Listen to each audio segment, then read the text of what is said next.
Hello and welcome to H 2039 of the H series.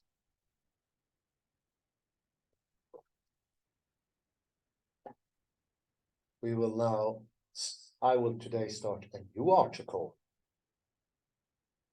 to keep the differences floating above.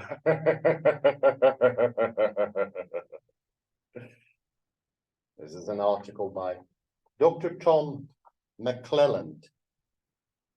Dr. Tom McClelland, AI and Affordances for Mental Action.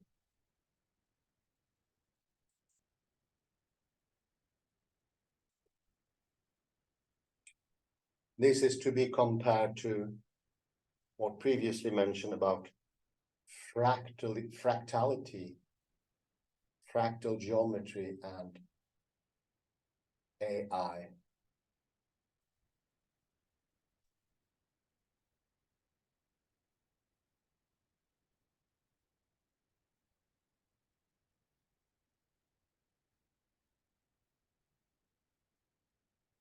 In the fractal idea of artificial intelligence, it's striving more to the camp of or away from geometric ideas. You can compare to propositions, syllogism, that have this rectangular idea and linear progression of things.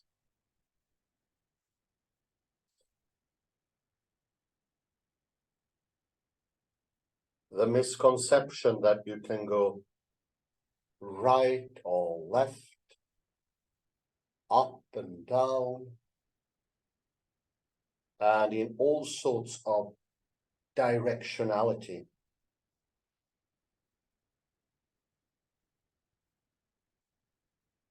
Fractality is the shape of the universe.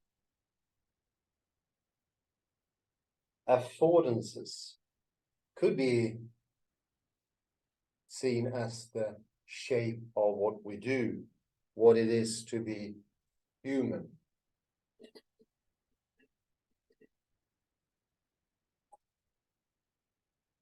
We start with objects or atoms. It's very far from what humans do. The connection is far-fetched, if at all.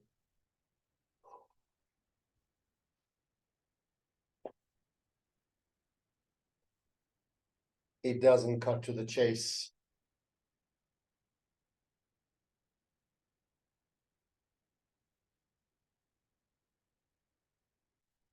One could say it's simply not there.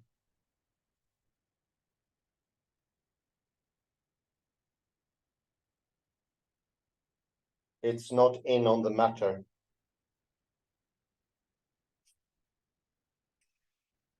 It's not effective. It's no action.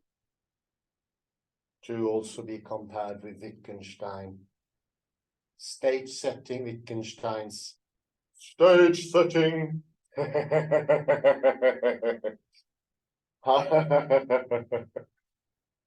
How a stage is set for something to have meaning.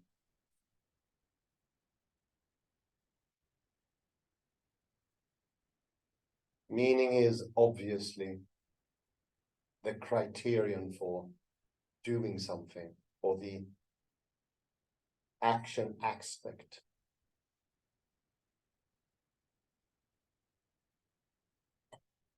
Words are doings. Otherwise, that would make little, if any, sense.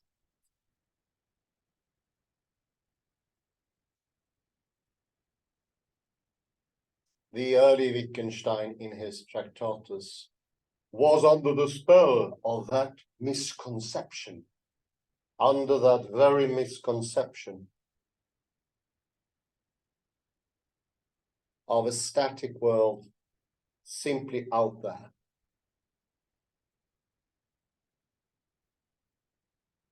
Nothing moving, no life.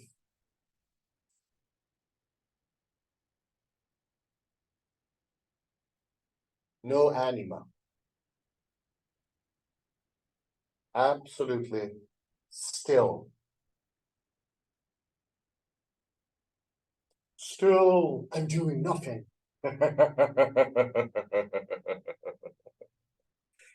Fixed.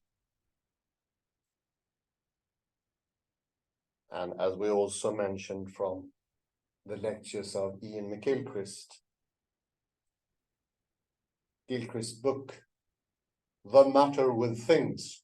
The Matter with Things.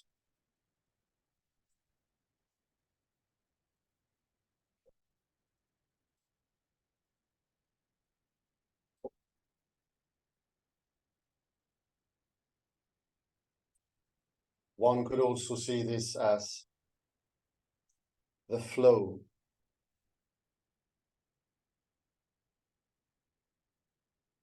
Li. The flow that takes resistance to be working. Resistance being a necessary part. A necessary part of the flow.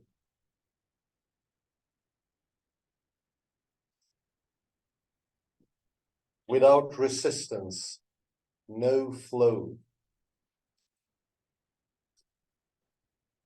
No movement. That not even permanence. How odd it might sound, even the prospect of permanence. Become less accessible. Even permanence is cut out, cut out.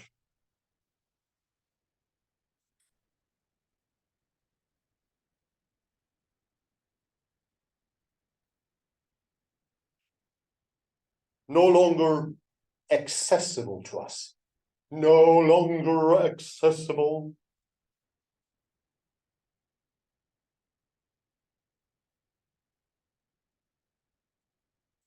And maybe the most shocking thing is we will not even be able to reach into the things. No more thinginess.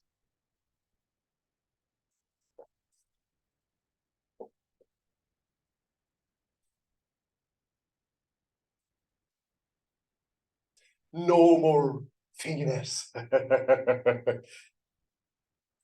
And now I will start my read, and I'll remind you it's lecture 2039. AI and affordances for mental action. Mental action.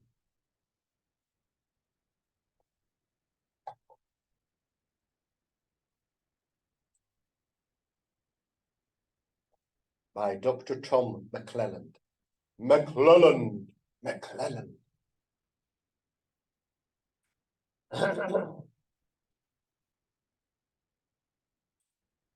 Abstract.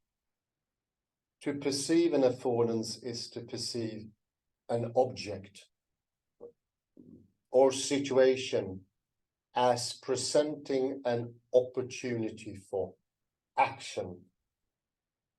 In a nutshell. The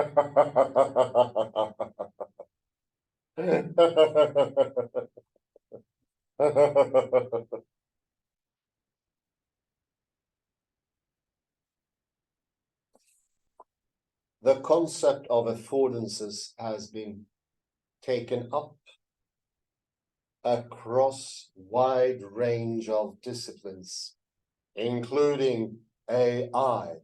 Including AI.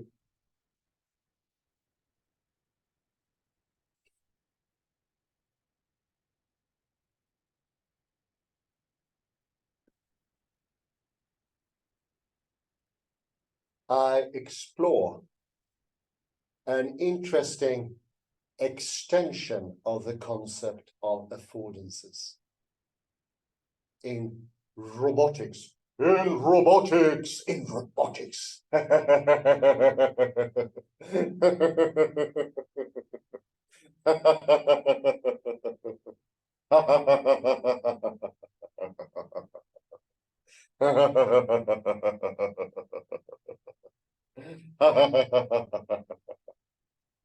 In robotics,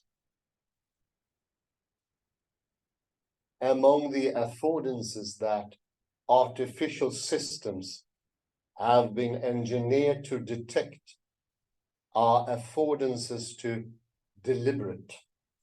Are affordances to deliberate.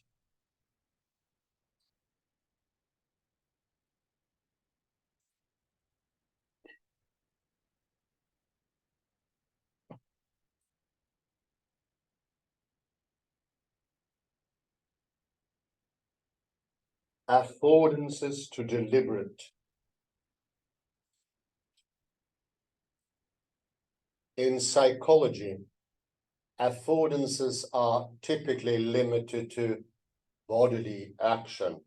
Bodily action, to bodily action.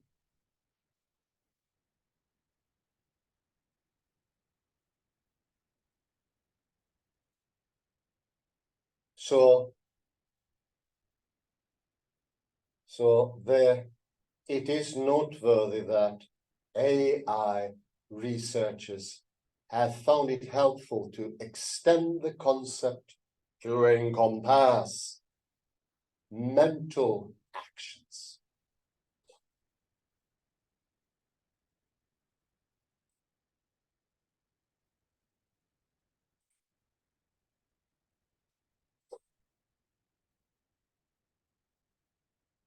Mental actions.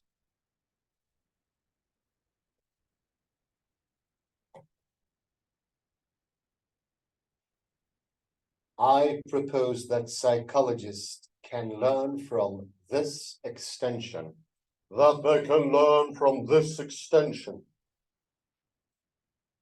And argue that human subjects can perceive mental affordances. Mental affordances. Mental affordances.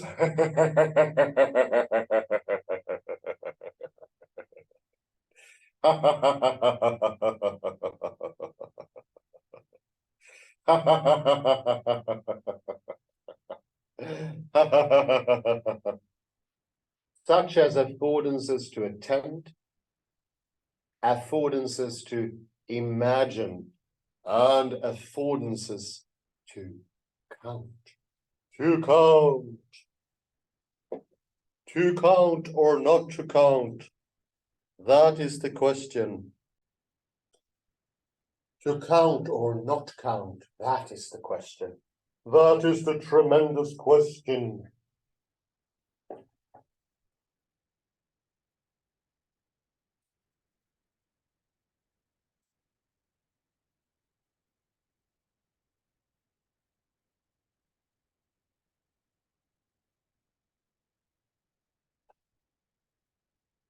Introduction.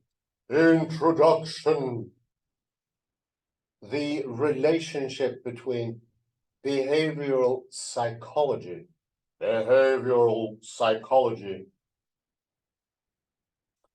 and artificial intelligence is reciprocal.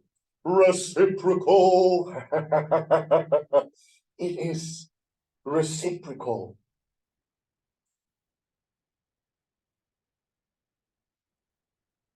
Just as AI researchers can apply lessons from psychology to artificial behavior. Artificial behavior.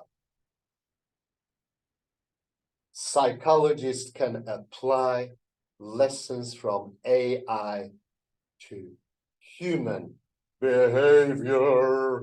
Behavior.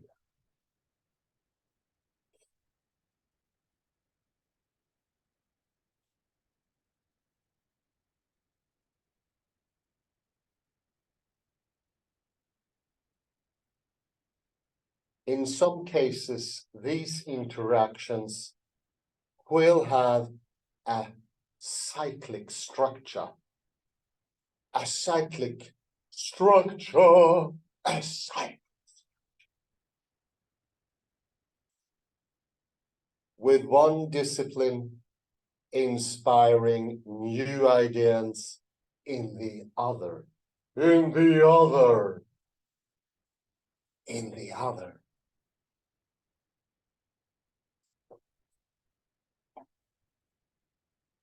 In the other.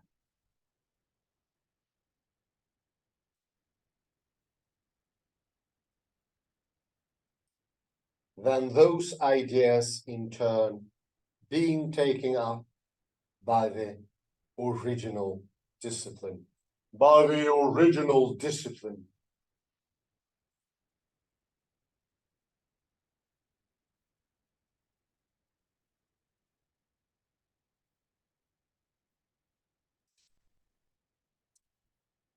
Although this reciprocal arrangement has yielded a wealth of results, there are doubtless a vast range of lessons that remain unrecognized.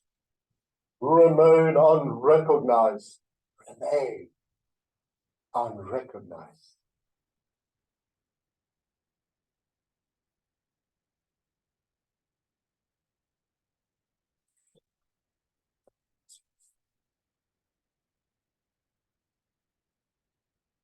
Put another way,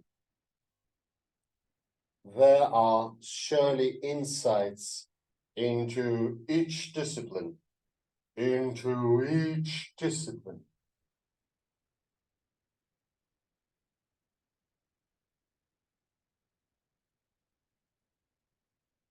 could be fruitful, taken up by the other, but which have not yet been extracted. Extracted.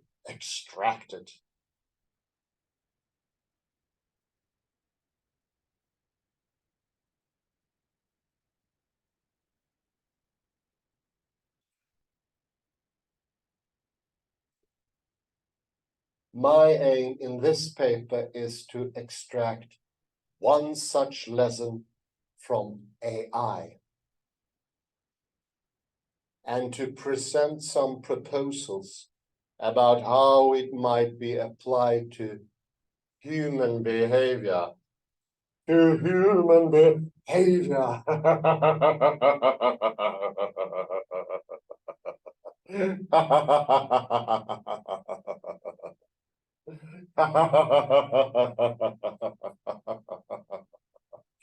To human behavior.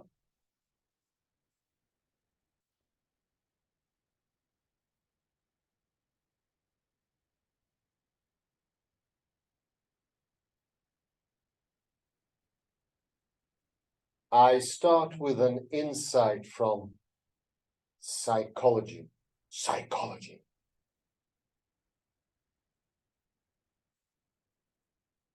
The role of affordance perception in human behavior. In human behavior.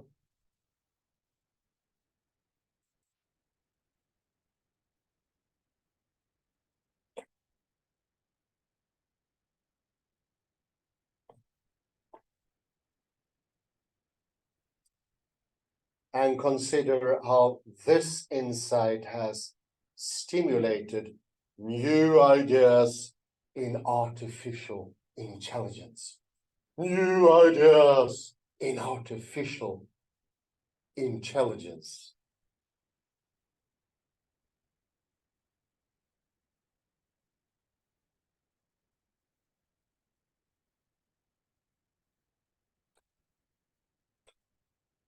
I then consider how one of these ideas, Rubal's notion of mental affordances in robotics, moves beyond the understanding of affordances offered by psychologists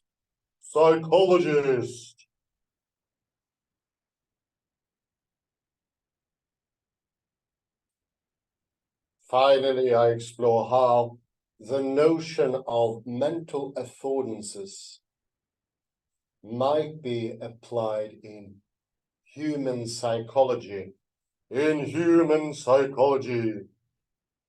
and how it might be further developed in AI. In AI. In AI.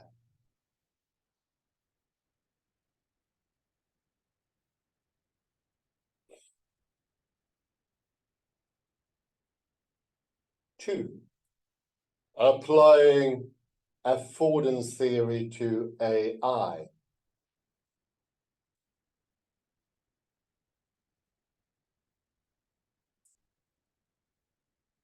The concept of affordances was introduced by the ecological psychologist J.J. Gibson, and his most fully developed articulation of this concept can be found in his 1979 work, The Ecological Approach to Visual Perception. Visual perception.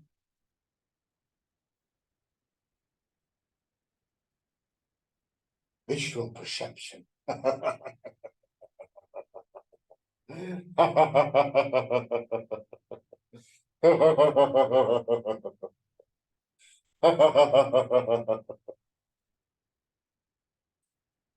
In that book, Gibson introduces the concept of affordances as follows. As follows.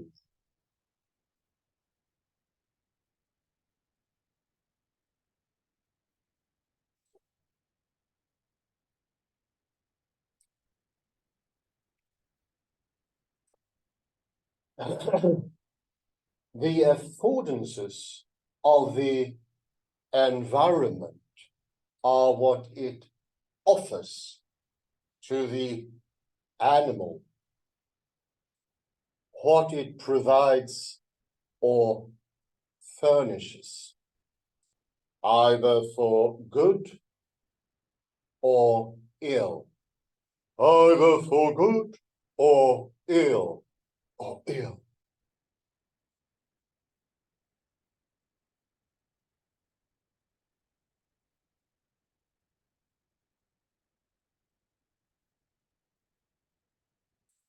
The verb to afford is found in the dictionary, but the noun affordance is not.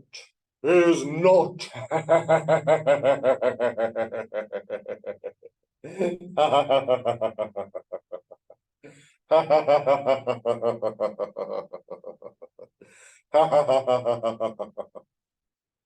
I have made it up.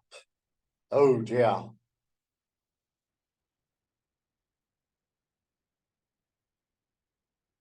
I mean by it something that refers to both the environment and the animal in a way that no existing term does. No existing term does.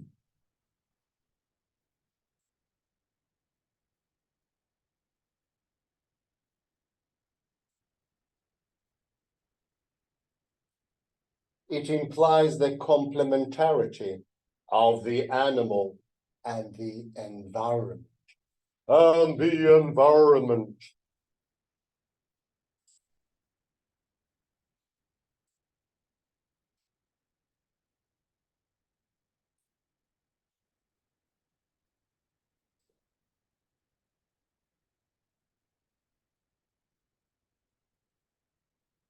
The environment.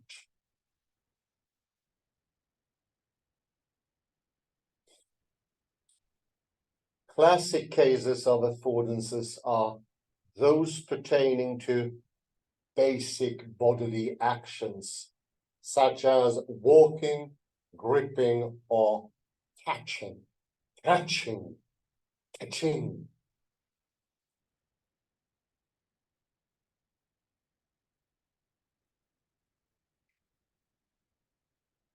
catching, catching,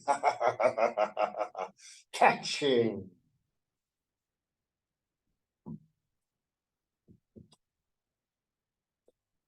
A path might afford walking.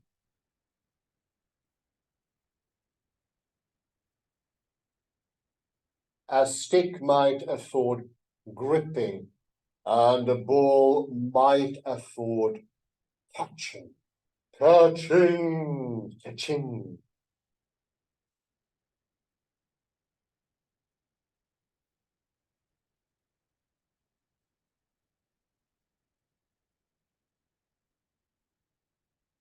Whether something has these affordances depends on the body and abilities of the agent. A ball that affords catching for one agent might not afford catching for another, another, another.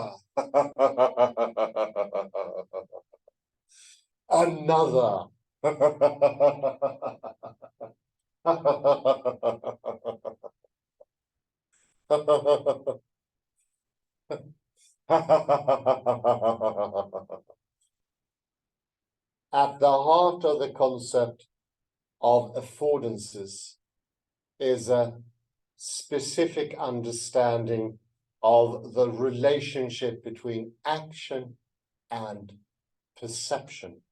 Action and perception.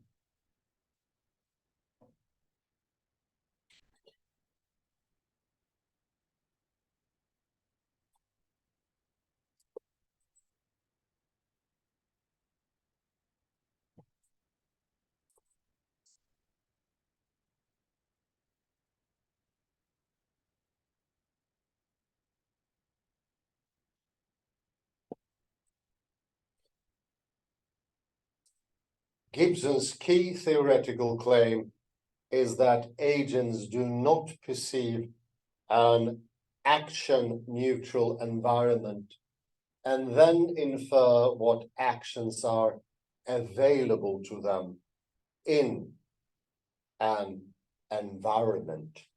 Very good. With those properties,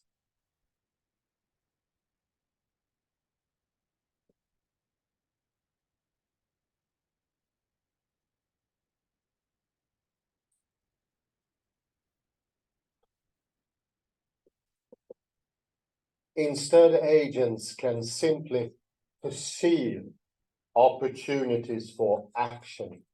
Opportunities for action.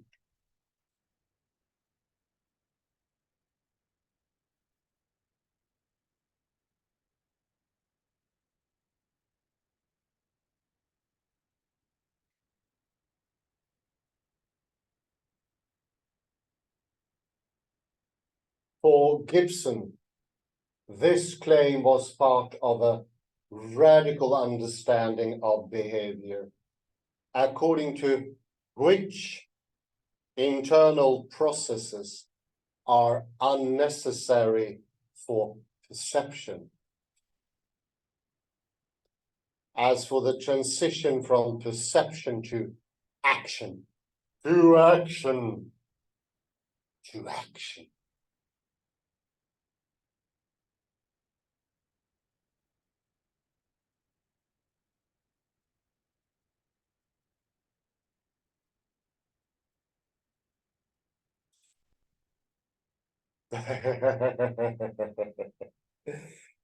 Agents can pick up affordances by directly perceiving optical patterns in the environment. And these affordances can directly guide action without the need for mediating processes.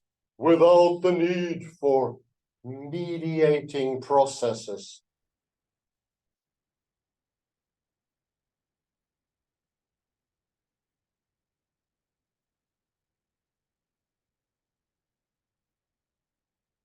Some in the ecological school of psychology have sought to retain this radical understanding of behavior, of behavior.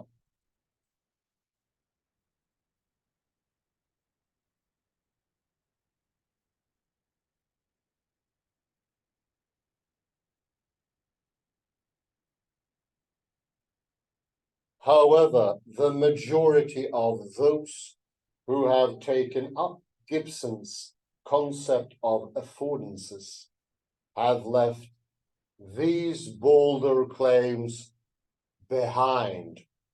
These bolder claims behind.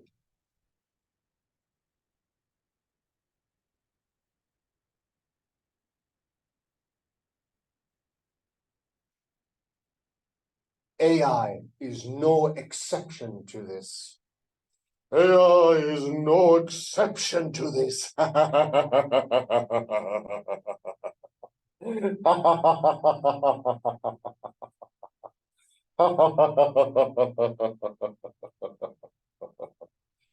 AI is no exception to this.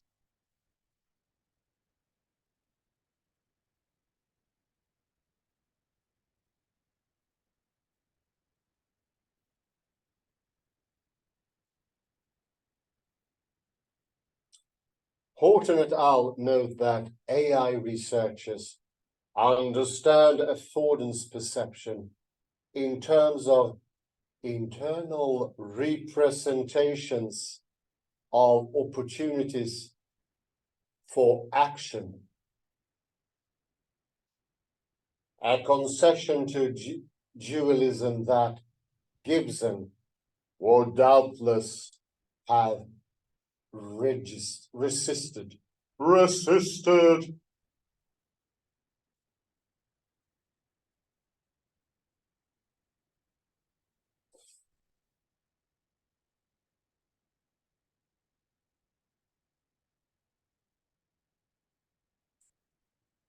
But if perceiving and acting on affordances is taken to require internal representation, what value is there in the concept?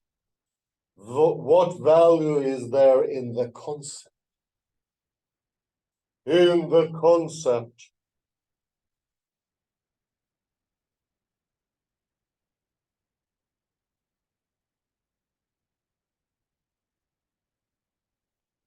Horton et al. Outline the application of affordances to AI as follows. As follows.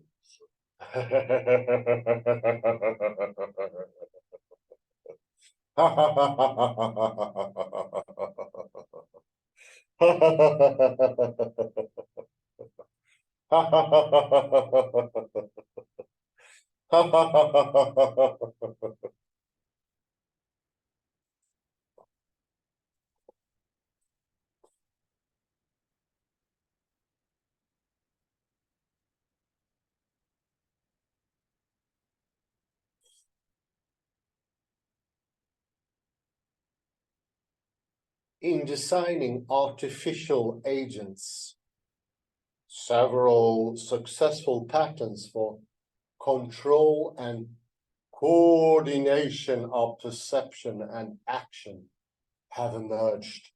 Have emerged.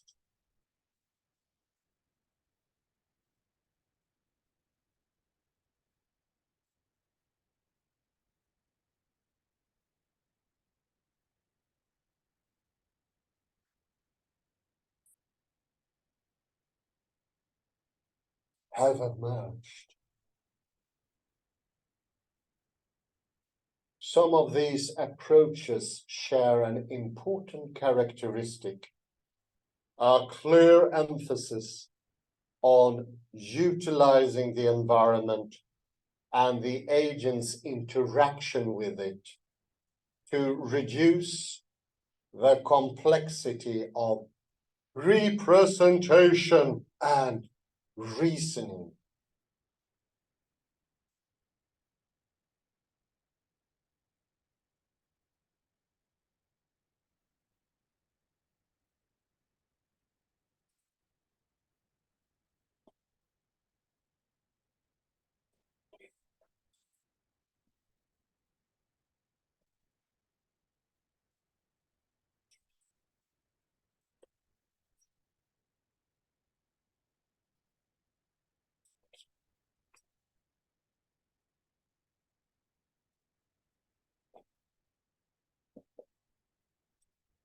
by programming behavior in a way that is sensitive to environmental affordances.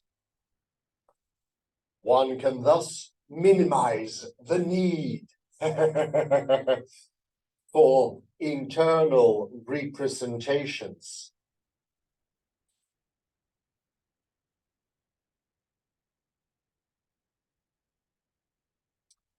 This is a valuable result, even if the Gibbsonian dream of eliminated internal processing entirely is deemed unattainable. Unattainable. Unattainable.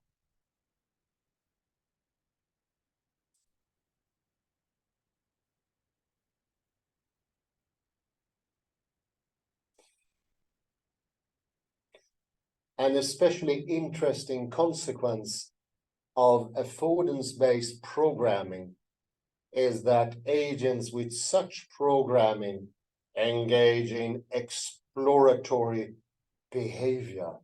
Exploratory behavior.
This behavior is not directed toward any specific goal. Any specific goal. Any specific goal. But by interacting with items in the environment in a variety of ways, the agent discovers the opportunities for action presented by that object and by other objects of the same kind. Of the same kind.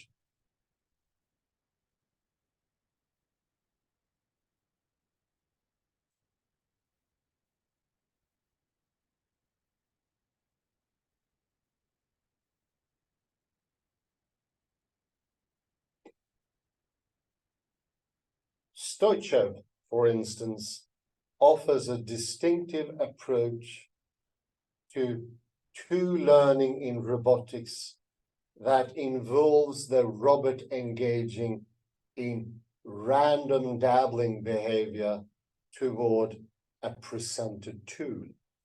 Toward a presented tool. Toward a presented tool.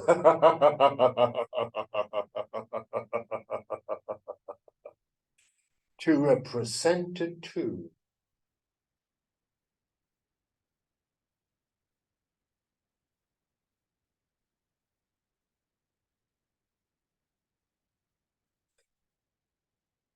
The robot performs a variety of random actions on the tools and learns the results of these actions.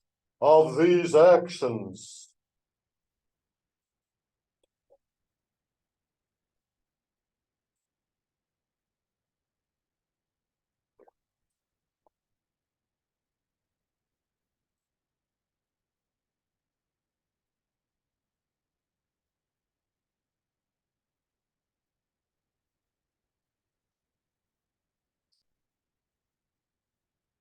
by engaging in this behavior, the robot is then able to perform a tool-using task that they would have been unable to perform without the lessons learned from the earlier goal-independent exploration. Goal-independent exploration.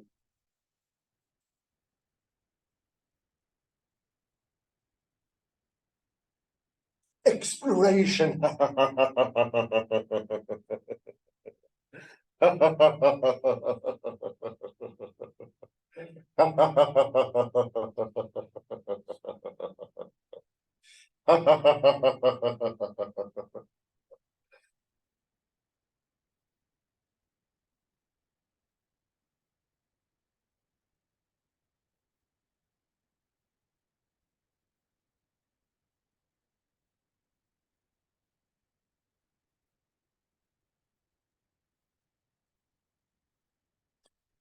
Three, mental affordances in AI.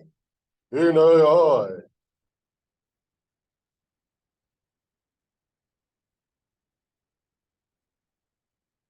In AI. In AI.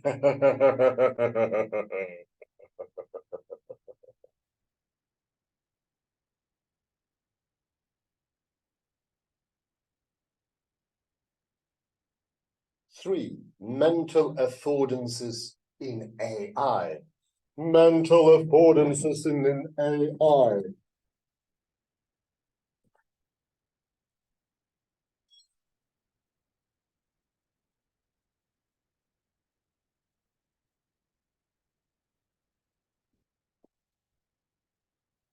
Mental affordances in AI. In AI.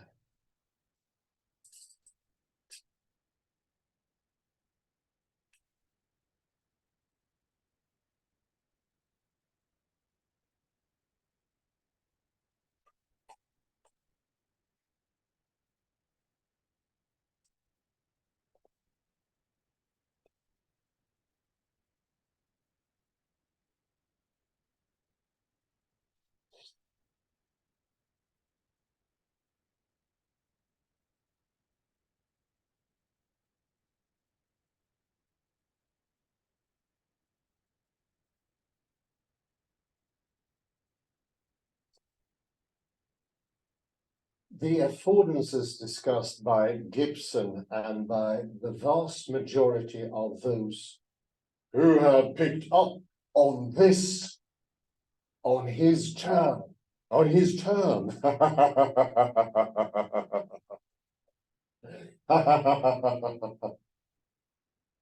are affordances for bodily action.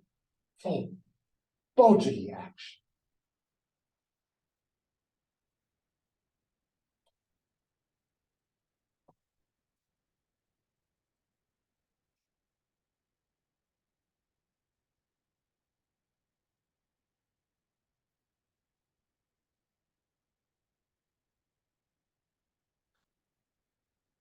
As mentioned above, classic affordances include affording walking, affording gripping, and affording catching. Catching, catching.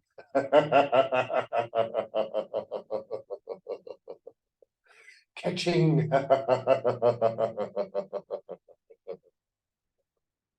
Catching.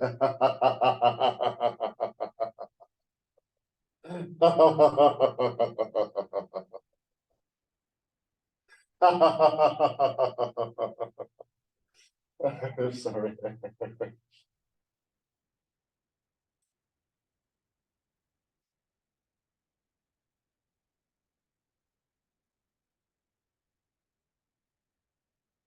The affordances explored in AI research are almost universally affordances for bodily action, in the sense that they involve some kind of physical movement on the part of the artificial agent, on the part of the artificial agent,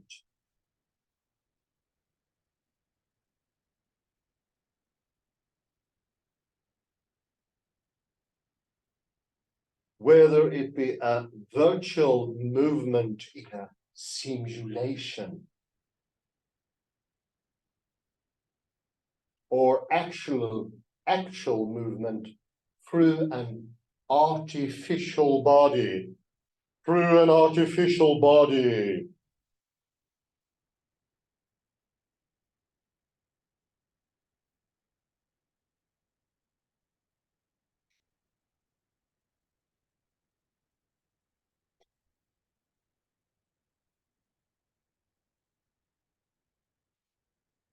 Examples include affordances for poking, pushing, pulling, rotating, and lifting.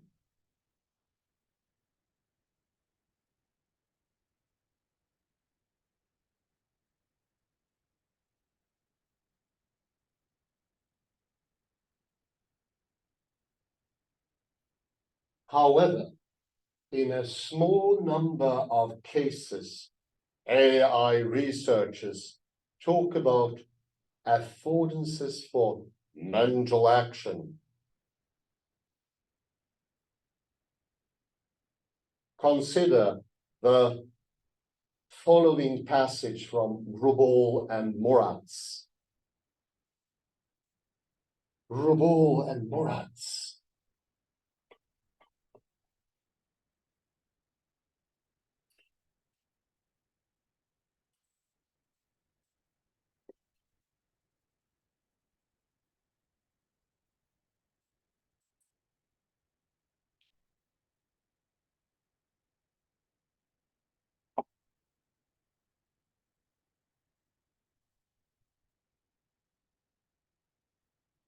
A public transportation terminal affords for a person to enter different buses and trains. Different buses and trains.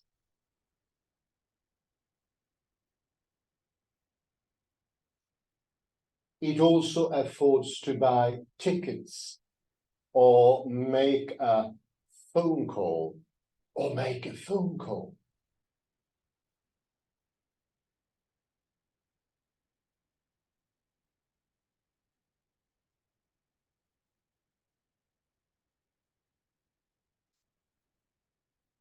A path affords remembering and selecting.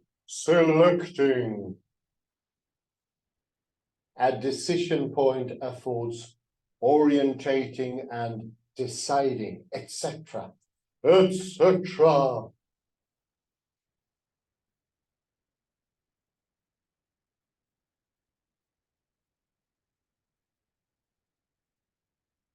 etc.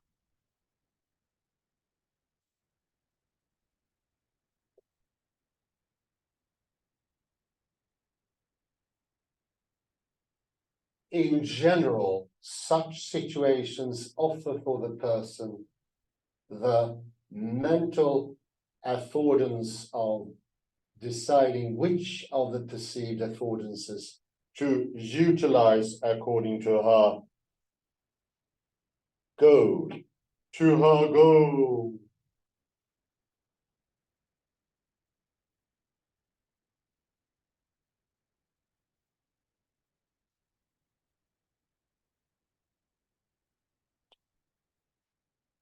To utilize according to her goal.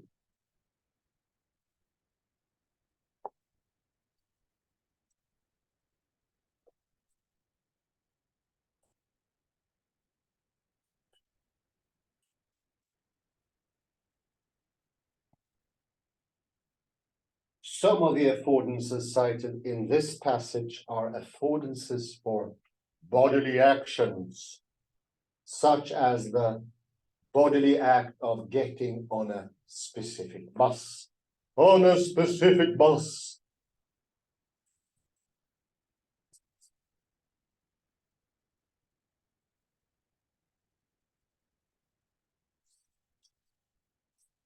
But the mental affordances are affordances for mental action, such as the mental act of deciding what to do.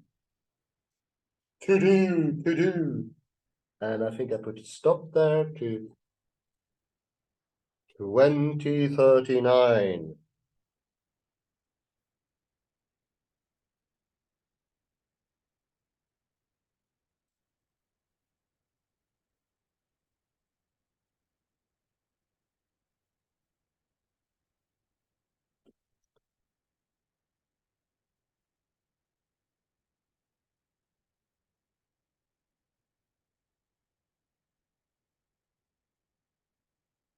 Let's see here, where are we now?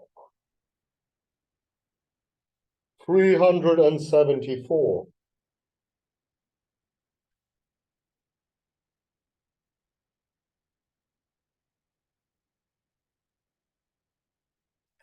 Three hundred and 74.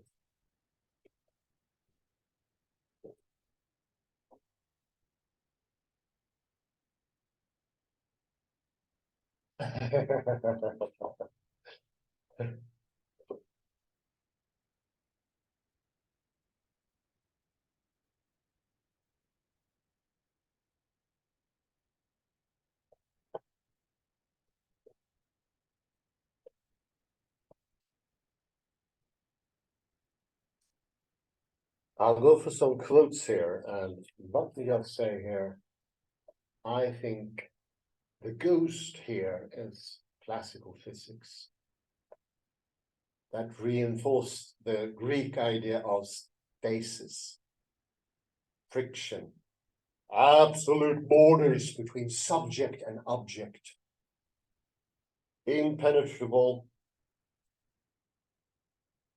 opaque surfaces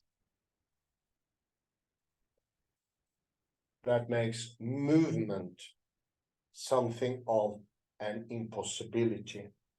Remember Zenon's paradox, the hare and the tortoise. The hare and the tortoise.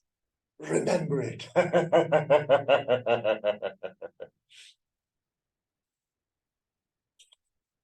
And up till recently, all neurology and psychology has been built on the fixed foundation of object thinking, or solely object thinking.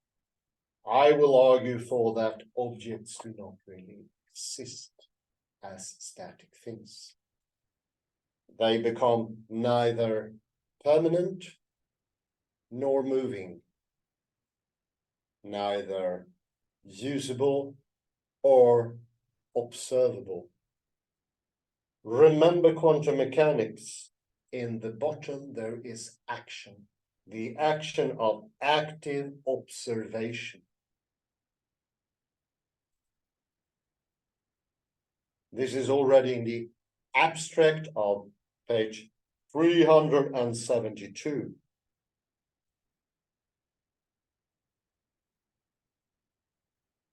To perceive an affordance is to perceive an object or situation as presenting an opportunity for action.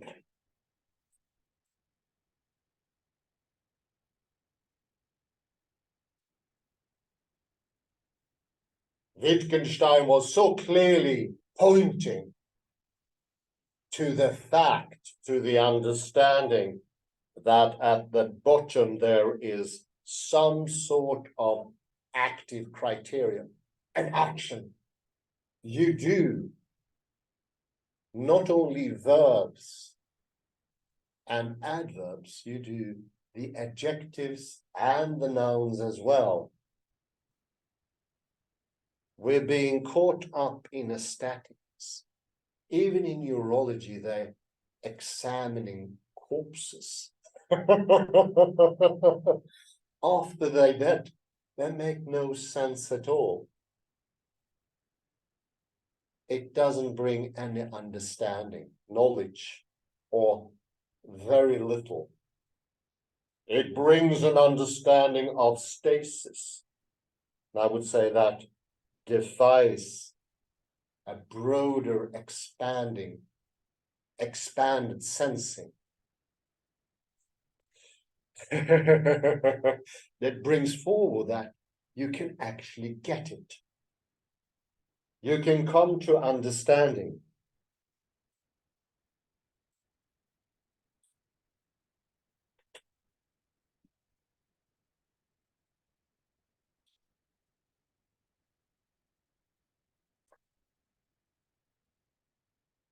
I go to second column on 372.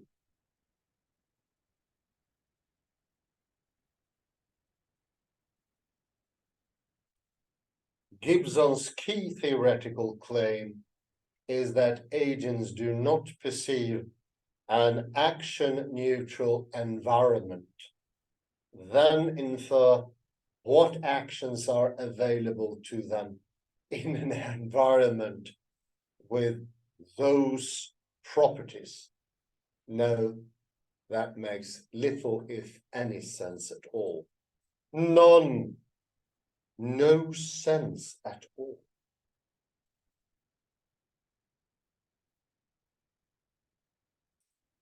Instead, agents can simply perceive opportunities for action. A world at large, as Thomas Nagel would have it, outside of us, where we somehow have been put by an evil demiurge and watch from the outside by panopticon, and from the inside of the equally mysterious and unknowable homunculus, or why not the beetle box in Wittgenstein's presentation, his argument PLA, private language art. Inside the black box, we can speak of nothing. It is, we don't even know if it's empty. And if it contains something, it doesn't have any properties whatsoever.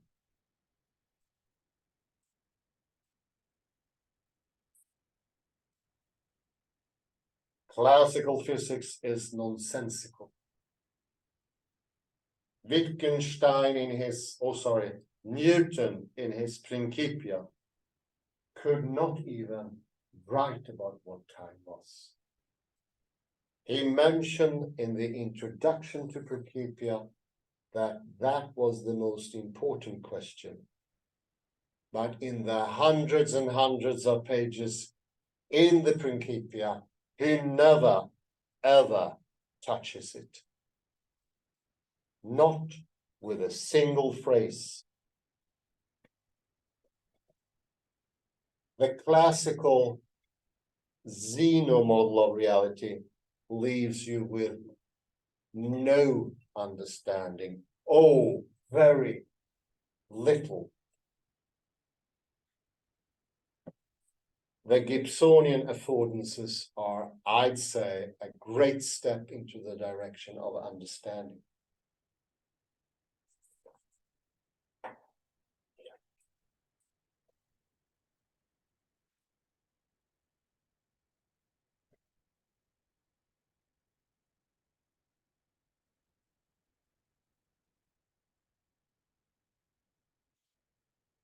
On this next page,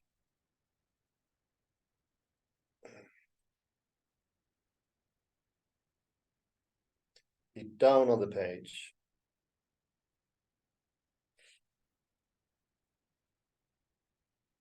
this is a valuable result, even if the Gibsonian dream of eliminating internal processing entirely is deemed unattainable. Unattainable. Unattainable.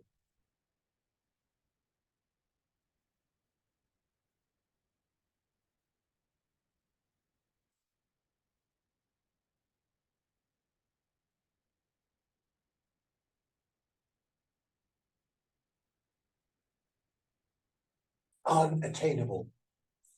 It cannot be had, it cannot come.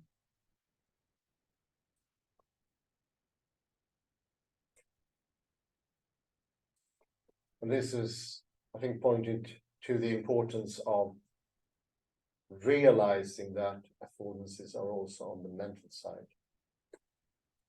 And what we used to call representation can be called mental affordances.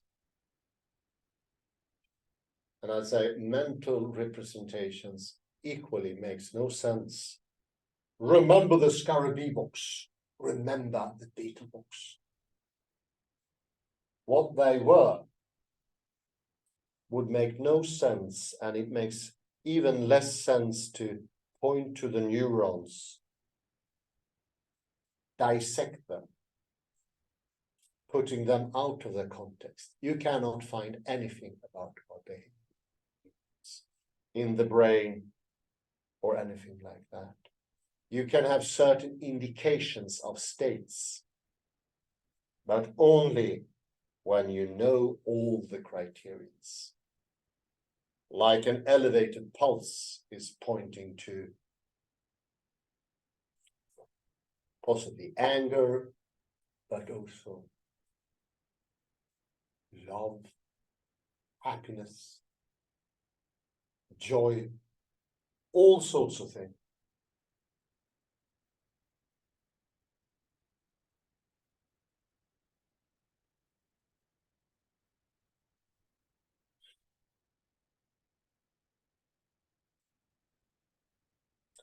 Go to the next column here on 373. Let's go there.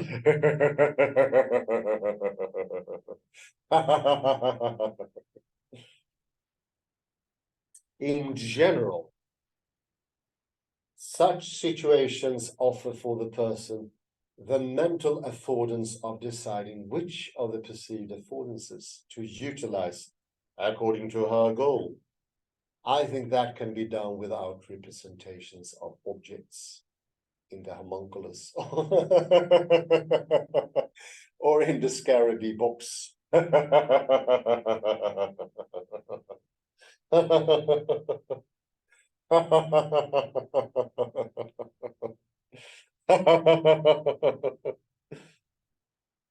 This once more is classical physics making no sense whatsoever. I think I'll end there. Thank you very much for this little introduction to affordances. It's been done before in this series. It was some time ago now, and I thought it was well worth a repetition. I wish you all a very pleasant morning, day, or afternoon. Bye-bye for now.